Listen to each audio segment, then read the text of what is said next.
कोई मुद्दा नहीं होता और विपक्ष मुद्दा ढूंढना चाहता है तो विपक्ष की मदद हम नहीं कर सकते। हमारी जिम्मेदारी है उपभोक्ताओं की मदद करने की, हमारी जिम्मेदारी है उपभोक्ताओं की सुरक्षा देखने के लिए। क्या है संचार साथी? संचार साथी एक ऐप है और एक पोर्टल है जिसके आधार पर हर एक उपभोक्ता अपनी सुरक्षा अपने हाथों से कर पाता है। ये जन भागीदारी का एक कदम है। इसमें लोगों को ऑब्जेक्शन नहीं, लोगों को स्वागत करना चाहिए। इसके आधार पर जब आप मोबाइल फोन खरीदते हो, उसके आधार पर IMEI नंबर फेक है कि जेन्युइन है, उसका रिकॉग्निशन आप संचार साथी ऐप के आधार पर कर सकते हो। आज तक संचार साथी पोर्टल के 20 करोड़ डाउनलोड हुए, ऐप के 1.5 करोड़ से ज्यादा डाउनलोड हुए। और ये सफल क्यों है? ये सफल इसलिए है क्योंकि देश का हर नागरिक इस अभियान का साथी बनना चाहता है कि वो स्वयं जन भागीदारी के आधार पर अपनी सुरक्षा नियमित रूप से कर पाए। एक मिनट।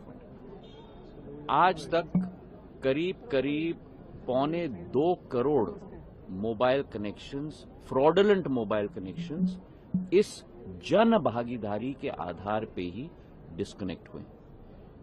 करीब 20 लाख फोन जो चोरी हुए थे उनको ट्रेस किया गया है। 7.5 लाख फोन जो चोरी हुए थे उनको वापस उपभोक्ता के हाथ पे पहुंच चुका है। करीब 21 लाख फोन उपभोक्ताओं के रिकॉग्निशन और रिपोर्टिंग के आधार पे ही डिस्कनेक्ट हुए हैं। तो एक तरफ जहां दूरसंचार के आधार पर देश का एक एक नागरिक कनेक्ट हो रहा है, वहीं दूरसंचार के आधार पर कई ऐसी शक्तियां भी हैं जो इस दूरसंचार की सुविधा का दुरुपयोग करके लोगों के ऊपर फ्रॉड कर रही हैं, लोगों का पैसा ले जा रही हैं, लोगों के फोन्स चोरी कर रहे हैं। और उसकी सुरक्षा में जनता की भागीदारी हो, इसके आधार पर संचार साथी ऐप का नियम हमने बनाया है। अब एक मिनट, इसके आधार पर ना कोई स्नूपिंग है, ना कोई कॉल मॉनिटरिंग है। अगर आप चाहते हो तो इसको आप एक्टिवेट करो, अगर आप नहीं चाहते तो इसे एक्टिवेट मत करो। सुनिए ना, अगर आप इसको अपने फोन पे रखना चाहते हो तो रखो, अगर आप इसको डिलीट करना चाहते हो तो डिलीट करो। जिस तरीके से, उदाहरण के तौर पे, आपके फोन पे जब आप फोन खरीदते हो तो उस पे कई ऐप्स आ जाती हैं, जैसे गूगल मैप्स भी आ जाता है। अब आपको गूगल मैप इस्तेमाल नहीं करना है तो आप डिलीट कर लो। अगर आपको संचार साथी इस्तेमाल नहीं करना है तो डिलीट कर दो। इसका मतलब ये ऑप्शनल है सर। ऑब्वियसली डिलीट कर सकते हो आप, कोई प्रॉब्लम नहीं है। तो बात का बतंगड़ एक मिनट, वही तो हर भ्रम को मैं तोड़ने की कोशिश कर रहा हूँ। ये कस्टमर प्रोटेक्शन की बात है और हर भ्रम को मैं तोड़ने की कोशिश कर रहा हूं। आपको डिलीट करना है तो आप डिलीट कर दोगे, आप, कोई मैंडेटरी नहीं है। आप अगर रजिस्टर नहीं करना चाहते हो, मतलब कि उदाहरण के तौर पे इस ऐप का उपयोग नहीं करना चाहते हो, तो रजिस्टर मत करो, वो डोरमेंट रहेगा। डिलीट करना है तो डिलीट कर लो। पर क्या हो, एक मिनट, पर हर व्यक्ति को देश में नहीं मालूम कि मुझे फ्रॉड से प्रोटेक्ट करने के लिए, मुझे चोरी से प्रोटेक्ट करने के लिए ये ऐप है।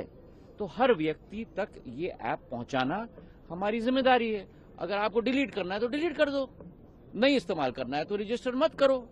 जब आप रजिस्टर करोगे तभी तो एक्टिव होगा, रजिस्टर नहीं करोगे तो इनएक्टिव होगा। इसका मतलब संचार साथी ऐप हम डिलीट कर सकते हैं अपने फोन में? बिल्कुल डिलीट कर सकते हो आप। सिर्फ इनबिल्ट ऑप्शन है, उसे आप डिलीट कर। आप उसको जिस तरीके से अपने फोन पे दूसरे ऐप को दबाओगे और कहोगे डिलीट, वैसे इसको भी दबा सकते हो और कह सकते हो डिलीट। चलिए, संचार साथी प्रॉब्लम क्या है कि विपक्ष कुर्सी के नीचे, कुर्सी के पीछे, कुर्सी के लिए मुद्दे ढूंढ रहा है। अब सभी भ्रमों को दूर करना सरकार की जिम्मेदारी है और सारे मुद्दे मैंने आपके समक्ष रख दिए कि आज तक पिछले 2 वर्षों में संचार साथी पोर्टल और संचार साथी ऐप के आधार पर कितनी सुविधा जनता को मिली है, कितना पैसा जनता का बचा है। और ये भी आंकड़े आपके सामने रख दूं, एक साल में 2024 में अकेले हमारे देश के अंदर 22,800 करोड़ रुपए के फ्रॉड हुए हैं। तो एक तरफ विपक्ष चिल्ला रहा है कि आप फ्रॉड कैसे रोकेंगे, दूसरी तरफ अगर संचार साथी का ऐप हमने आम नागरिक को दे दिया तो कह रहे हैं पेगासस। तो करो तो मरो, न करो तो मरो।